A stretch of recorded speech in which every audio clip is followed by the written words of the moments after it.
Ashur opens the episode trying to whip his crumbling ludus back into shape. The men are sloppy, arrogant, and clearly wounded after losing their champion. He publicly acknowledges the humiliation, then flips the old order on its head by announcing his newest gamble, a woman in the arena. Achilea is rolled out like a spectacle, and the men hate the idea.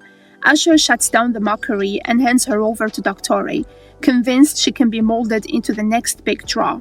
He sees opportunity where the men see insult, comparing her wildness to Spartacus before discipline. But Ashur's plans keep getting interrupted. A message arrives not from Crassus but from Caesar, demanding he march the gladiators to the Appian Way. Caesar's order to clean the Appian Way is a reminder that Rome sees gladiators as tools, nothing more.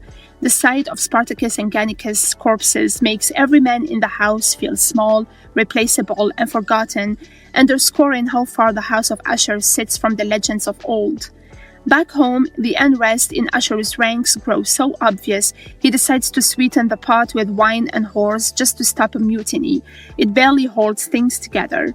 Then comes the summons from Senator Gabinius, polite on the surface, threatening underneath. The dinner is a tense circus. Gabinius pokes at Ashur's origins, mocks his scar, and calls out his loyalty to a republic that despises him. The senator basically reminds Ashur he's a tool Rome will toss aside the minute he stops being useful. Ashur leaves the villa humiliated but sharper than before.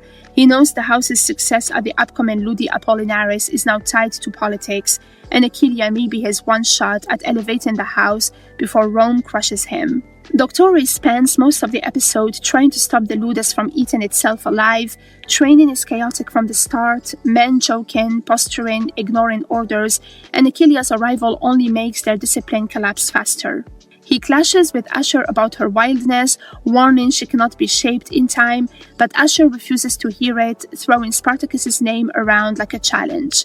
Doctore tries to break Achillea's stubbornness with drills, commands, even the lash. She refuses everything, won't hold the shield, won't submit, won't back down. It's like training a storm. As tensions explode among the men, Doctore keeps trying to enforce unity. He reminds them that in the arena, fighters rise or fall together, and the rebels rotting on the crossbeams are proof of what happens when discipline is lost. When the men are rewarded with wine and whores, Achilea is forced to bathe alone, denied the brotherhood she's expected to die for.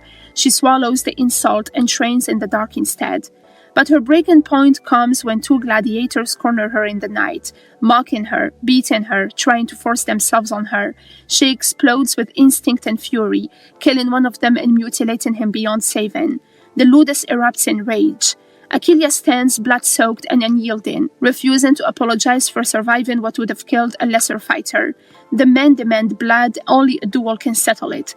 Doctore steps in himself, not because he wants to kill her, but because the house will tear itself apart unless she proves something once and for all. Their fight is brutal, honest, and shocking. Achilea takes beating after beating, rises from the sand every time, and even draws his blood, something no man in the ludus has ever managed. In the end, he lets her live, and for the first time tells the men plainly she is under his protection. Touch her and you answer to him. Doctore earns her respect, and she earns his.